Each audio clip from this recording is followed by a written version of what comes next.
तो good evening दोस्तों, आज हम लोग बात करेंगे, एक नया मुद्दा उठाया है। मुद्दा ये है कि जैसे कि उत्तर प्रदेश सरकार ने कुछ दिनों पहले, 2-3 दिन पहले खबर आ रही है मीडिया के सोर्सेस से कि जो अब आगे जो भी एक नौकरी आएंगी, एक्सेप्ट द ग्रेड ए और ग्रेड बी के अलावा जितनी भी नौकरी आएंगी, जिसमें केवल आईएएस पीसीएस की बात करिए या जो हायर रैंक्स की जॉब्स हैं, उनके अलावा जो भी पोजीशंस आएंगी वो कहीं एडॉक के बेसिस पे आएंगी। केवल 5 साल के लिए पहले रखा जाएगा, उसके बाद अगर आपकी परफॉर्मेंस ठीक होगी तभी आपको ओवर कंटिन्यू आगे किया जाएगा, अदरवाइज आपको नौकरी से निकाल दिया जाएगा। तो ये समझिए कि 5 साल में तो मतलब इसके मतलब there is no permanent job type की कोई भी चीज आपको सरकारी नौकरी में नहीं मिलेगी। क्योंकि आज के टाइम में जितना स्टूडेंट है इलाहाबाद में पढ़ा हुआ है, बनारस में है, लखनऊ में है, दिल्ली में रहकर जो अपनी कोचिंग कर रहा है घर से पैसा लगा लगा कर, उसका एक ड्रीम होता है कि एक बार 4 साल 2 साल 3 साल मेहनत लगा के उसके बाद जिंदगी भर आराम से नौकरी करेंगे, ईमानदारी से नौकरी करेंगे। लेकिन कहीं ना कहीं आप ये 5 साल वाला संविदा, 5 साल वाला एडॉक अगर कहीं मार्केट में एक्चुअली में आ गया तो इससे करप्शन बहुत ज्यादा बढ़ जाएगा। क्योंकि ओवरऑल जितनी भी रेगुलेटरी अथॉरिटी होगी तो जितने भी हायर रैंक्स पर लोग बैठे तो उन्हीं के द्वारा नियुक्ति कर दिया जाएगा। और पहले आप फॉर्म डालिए, फॉर्म का समझ लीजिए 500 1000 रुपए का एक फॉर्म आता है, उसमें लाखों फॉर्म पड़ते हैं, उनकी कोई नियुक्ति होती है 3 साल 4 साल 5 साल के बाद। नॉर्मली अगर आप उसकी कैलकुलेशन करेंगे तो उससे जो ब्याज आता है, उससे जो इंटरेस्ट आ रहा है, उससे भी लाखों लोगों को आप सैलरी दे सकते हैं अगले 5 साल 10 साल के लिए। उसके बावजूद भी देखिए कि पिछले 5 साल 10 सालों हम लोग बात करेंगे उत्तर प्रदेश सरकार का, भले योगी की सरकार 3 साल पूरे कंप्लीट होने वाले हैं, या उससे पहले मुलायम सिंह की सरकार रही, उससे पहले मायावती जी की सरकार रही, तो कहीं ना कहीं वैकेंसीज हम लोगों के देश में जो आ भी रही है, हम लोगों के प्रदेश में जो आ भी रही है, वो कहीं सही से नियुक्ति, उनका सही से अपॉइंटमेंट नहीं हो पा रहा है। तो अगर ये 5 साल, तो ये मतलब सोच भी नहीं सकते हम लोग, अगर देखिए 5 साल वाला आ गया कि there will be no permanent job, कोई परमानेंट टाइप की जॉब नहीं लगेगी सरकारी नौकरी में, तो लोग सरकारी नौकरी और प्राइवेट नौकरी में कहाँ बहुत ज्यादा दिक्कत हो जाएगी। कहीं ना कहीं हम लोग आज लोग सरकारी नौकरी के लिए क्रेजी है क्योंकि उसमें कहीं स्टेबिलिटी ज्यादा है। अभी हम लोगों ने देख लिया कोरोना के दौरान प्राइवेट नौकरी में, प्राइवेट नौकरी तो कहीं ना कहीं मालिक है, वो अपना जैसे उसको लगता है कॉस्ट कटिंग करना है, वो नौकरी से लोगों को निकाल देता है। तो प्राइवेट नौकरी, सरकारी नौकरी की तरफ आदमी या युवा या आज के लोग, जो लोग अपनी दौड़ लगा रहे हैं या मेहनत करके सरकारी नौकरी पा रहे हैं, उसके पीछे एक मेन उद्देश्य यही होता है कहीं ना कहीं आपको लाइफ में स्टेबिलिटी और सिक्योरिटी चाहते हैं।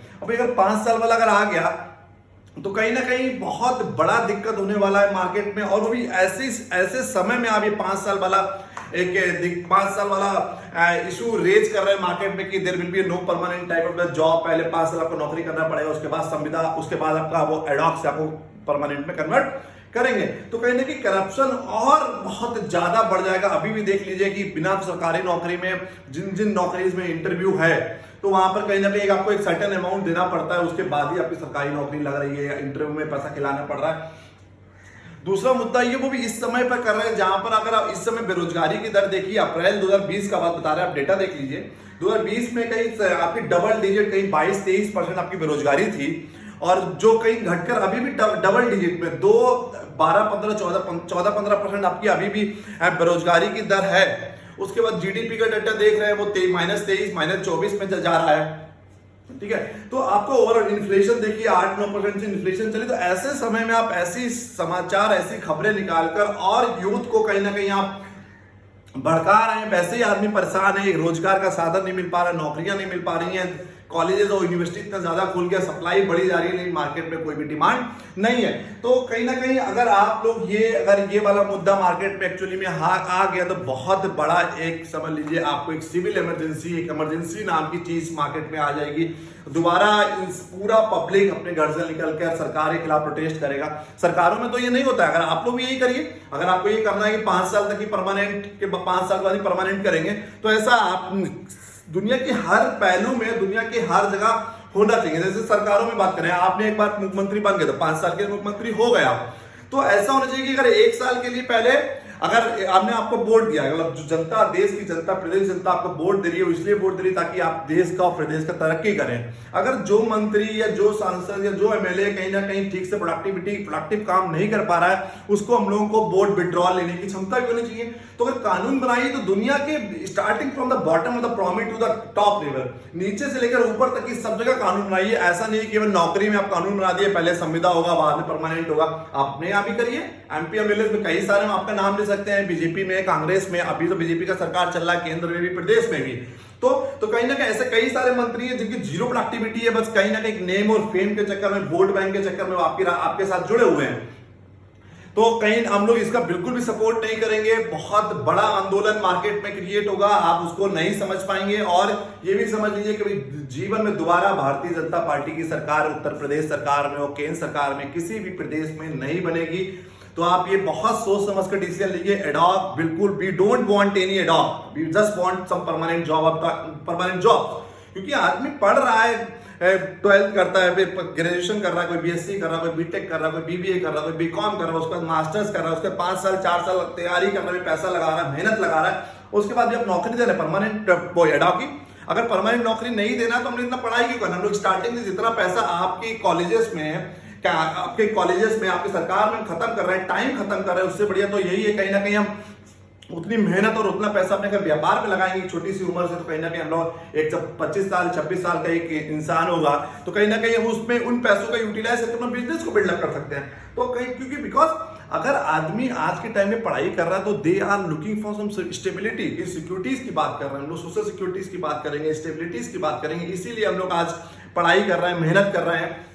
तो प्लीज हम लोग आप लोगों का, आपसे स्टूडेंट की तरफ से I am just taking some initiative कि आप तक की बात पहुंचे, आपके सरकार तक की आवाज पहुंचे कि 5 साल वाला नहीं चलेगा किसी भी हालत में। हम लोग ये सब बात नहीं माने। रोड पूरा भारत, पूरा उत्तर प्रदेश का युवा रोड पे आ जाएगा, आंदोलन करेगा, लेकिन ये बात नहीं चलेगा कि 5 साल I don't want any ad hoc basis jobs. We are looking for some permanent job and we are looking for some securities and social security schemes. So we are more concerned about please, अगर आप please ये apply नहीं होना चाहिए और आप apply मत करिए। अभी वैसे ही बहुत ज्यादा हालात बुरा चल रहा है देश में, प्रचंड, और देश में बेरोजगारी चरम सीमा पर है, जीडीपी बिल्कुल डाउन हो गया है, इन्फ्लेशन रेट, पेट्रोल का दाम 80 से ऊपर हो गया है। अगर आप नॉर्मली बात करेंगे, जैसे आपकी सरकार ने, केंद्र सरकार ने टॉप की पॉलिसी लाया था, टोमेटो, ऑनियन और पोटैटो। अगर तीनों की बात करेंगे, इस समय तीनों में इन्फ्लेशन रेट डबल डिजिट पे पहुंच गया। टोमेटो की बात करिए, ऑनियन की बात करिए, पोटैटो, तो कहेंगे इन्फ्लेशन भी आपका हाई चल रहा है, अनएम्प्लॉयमेंट रेट भी बहुत हाई है, जीडीपी का डाटा डाउन जा रहा है, कंपनीज के पास पैसा नहीं है, सरकार के पास पैसा नहीं है। तो उस पर्टिकुलर स्थिति में आप और देश को आंदोलित कर रहे हैं, देश को और देश के युवा को आप विचलित कर रहे हैं कि आप आइए और हमारे सामने आके प्रोटेस्ट करिए। तो we are just requesting to you, it should not be like this. ये नहीं होना चाहिए किसी भी कीमत पर। अगर ये हो गया तो बहुत बड़ा एक आंदोलन आपके सामने होगा, जो जिसमें जैसे कि एक इमरजेंसी हम लोगों ने देखा था, ये इमरजेंसी से भी बहुत बड़ी घटना आप क्रिएट करने चाह रहे हैं अगर आप ऐसा करते हैं। तो I am just requesting to you, please इन सब चीजों के बारे में सोचिए भी मत। एटलीस्ट अभी तो मत सोचिए 10, 20, 30, 40 साल के बाद अगर देश उस स्थिति में पहुंच जाए। क्योंकि अगर आपकी जो सोच रहे हैं कहीं ना कहीं यूएस और यूरोप के बारे में सोच रहे हैं। यूएस और यूरोप में होता है कि कहीं ना कहीं वहां प्राइवेटाइजेशन पे बहुत फोकस किया हुआ है, अच्छे अच्छे यूनिवर्सिटी, अच्छे अच्छे हॉस्पिटल, वो सब प्राइवेट है। तो कहीं ना कहीं अभी आप यूएस और यूरोप की बात करते तो ये यूएस और यूरोप की तुलना करेंगे तो अभी हम लोग लाखों सालों से पीछे हैं। हमने कई बार अपने स्टेटमेंट पर भी बोलते हैं, उसके अलावा कई सारी बुक्स और एडिटोरियल्स में पढ़ा है कि लोग कहते हैं कि चाइना और इंडिया की तुलना करते हैं और कि 1970s की बात करते हैं कि आई एंड इंडिया, मतलब चाइना व चाइनीज इकोनॉमिस्ट बोलते हैं कि I and India has started the journey together. दोनों ने साथ साथ एक यात्रा शुरू करा। व्हेन आई लुक बिहाइंड, जब हम पीछे मुड़कर देखते हैं, इंडिया इज नोवेयर। तो मतलब कहीं ना कहीं दोनों की इकोनॉमी ऑलमोस्ट बहुत ज्यादा डिफरेंसेस नहीं था, बट ऐसा चाइना ने क्या किया जो एक साथ इतना बूम पर आ गया। तो कहीं ना कहीं जो पॉलिसीज है, पॉलिसी डिसीजन लीजिए ताकि देश ग्रो करे। आप छोटी छोटी बातों को लेकर के एडॉप्ट पर आपको पैसा तो एडॉप्ट कर ही देना है, तो इन सब बातों से हटकर अपना दिमाग कहीं प्रोडक्टिव डिसीजन में लगाइए। देश के बारे में सोचिए, प्रदेश के बारे में सोचिए, रादर देन कि एडॉप्ट पे नौकरी देना है टेम्परेरी या आपको परमानेंट नौकरी देना है। और अभी हम लोग इस स्थिति में, इस कंडीशन में नहीं है कि we can compare with the Europe and the US. अगर आपने रोस्टो का बात करेंगे तो वहां पे वही एक ट्रेड साइकिल होता है पूरा एक कंट्री का। तो वो लोग 1960-65 में बोलो कि the age of the era of the high mass consumption they achieve. और आज हम लोग बात करते हैं वहां पर गरीब उसको माना जाता है जिसपे बेसिक एमिनिटीज, मतलब बेसिक एमिनिटीज में वहां पर आ रहा है कि रोटी, सॉरी बेसिक हाउसिंग की बात करेंगे हम लोग, बेसिक एजुकेशन की बात करेंगे, वहां पर सोशल सिक्योरिटी स्कीम जो इतना ज्यादा सरकार पैसा खत्म कर रही है। तो अगर if you are comparing with the US and Europe, तो अभी उन देशों के तुलना करने के काबिल नहीं है। अभी अगले 50 साल 60 साल बहुत ज्यादा प्रोडक्टिव डिसीजन लीजिए, पॉलिसी मेकिंग पर डिसीजन लीजिए, then we can compare with those country means US and Europe की हम लोग बात कर सकते हैं। तो अभी प्राइवेटाइजेशन, वैसे भी प्राइवेटाइजेशन में कहीं ना कहीं इंडिया में एक्सप्लॉयटेशन ही होता है। तो कहीं आप अभी प्राइवेटाइजेशन की तरफ मत जाइए। आवाज बहुत लोग, मैक्सिमम लोगों की आवाज यही है कि प्राइवेटाइजेशन से देश को दूसरी रास्तों पर ले जाके खड़े कर देगा, विचलित कर देगा यूथ को। तो last time I am just requesting to you कि आप प्लीज इसको वापस ले लीजिए, और नहीं तो otherwise you have to be face था, इसके कॉन्सिक्वेंसेस क्या होंगे वो अभी आपको नहीं पता है। Thank you so much for joining.